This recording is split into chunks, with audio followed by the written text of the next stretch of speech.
Laws of chemical combination. अब हमें इसमें लॉ कुछ लॉज देखने हैं। हमें ये देखना है इसमें कि basic laws of chemical combinations में कौन कौन से लॉज आते हैं और वो सारे लॉज किसने दिए हैं बेसिकली, और क्या है उन लोग। वन बाय वन करके हम लोग इन सारे लॉज को देखते हैं। तो law of conservation of mass जो कि फर्स्ट लॉ है। Second, law of definite proportion. Third is law of multiple proportion.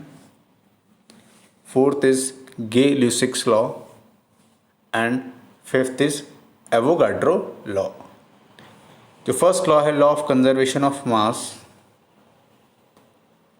ये लॉ हमें एंटनी लेवोइजर ने दिया था इन 1789।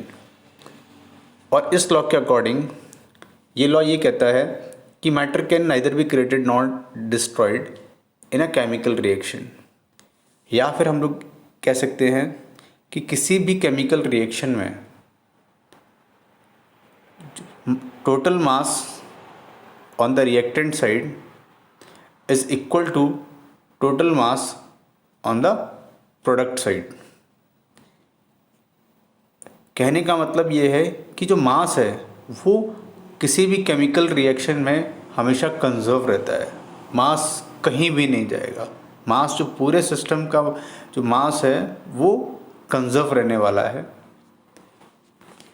अगर हम कोई भी रिएक्शन अगर देखेंगे तो रिएक्शन में हमें ये समझना है कि जो मास है there will be no net change in the mass during the process.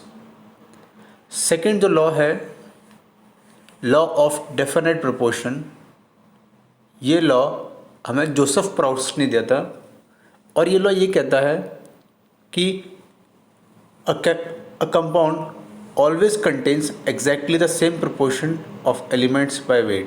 कहने का मतलब ये कि कभी भी कोई कंपाउंड बनेगा तो उसके अंदर हमेशा एलिमेंट्स सेम रहेंगे और उनका जो कॉम्पोजिशन है that will also remain same.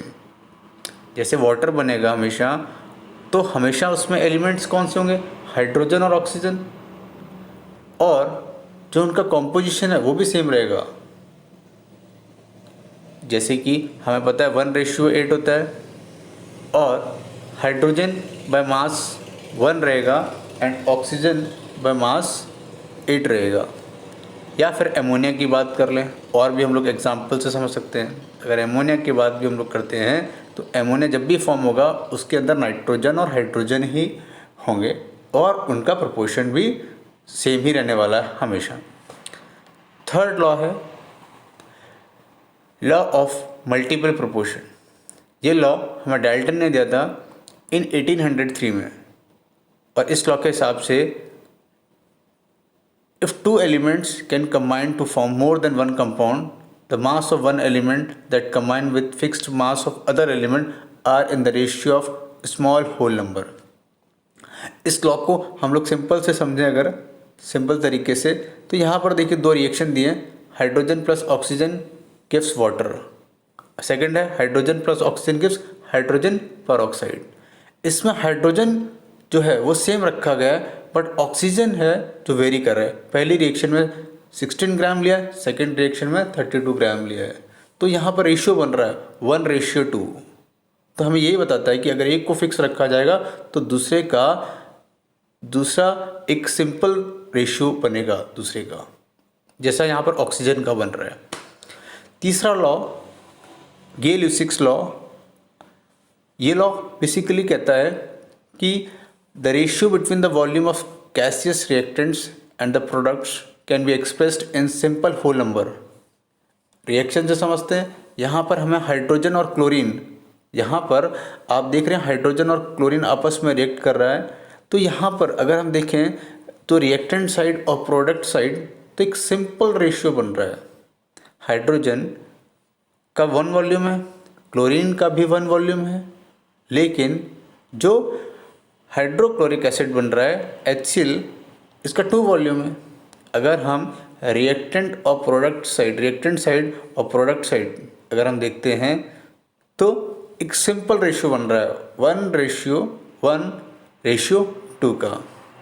Okay friends, इसके बाद जो हमारा नेक्स्ट लॉ है दैट इज एवोगाड्रो लॉ हमें पढ़ना है। और एवोगाड्रो लॉ में हमें ये देखना है कि वहाँ पर अगर एवोगाड्रो लॉ पढ़ें या फिर हमारा हम लोग कह सकते हैं इसको अगर सिंपल सी लैंग्वेज में अगर हमें सिंपल सी अगर डेफिनेशन दी जाए तो इस लॉ में क्या होता है कि अगर दो गैसेस ली गई हैं और उन गैसेस को अगर सेम कंडीशंस पे रखा गया है, मतलब उनका टेम्परेचर उनका प्रेशर सेम रखा गया है, तो उनकी अंदर जो मॉलिक्यूल्स होंगे वो बराबर होंगे। एक बार इसको फिर से समझते हैं। एवोगाड्रो लॉ ये कहता है कि अगर हमने कुछ गैसेस लिए हैं और उन गैसेस का वॉल्यूम अगर बराबर है और कंडीशन जैसे प्रेशर टेम्परेचर अगर कांस्टेंट रखी गई सेम रखी गई तो उनके अंदर इक्वल नंबर ऑफ मॉलिक्यूल्स रहेंगे।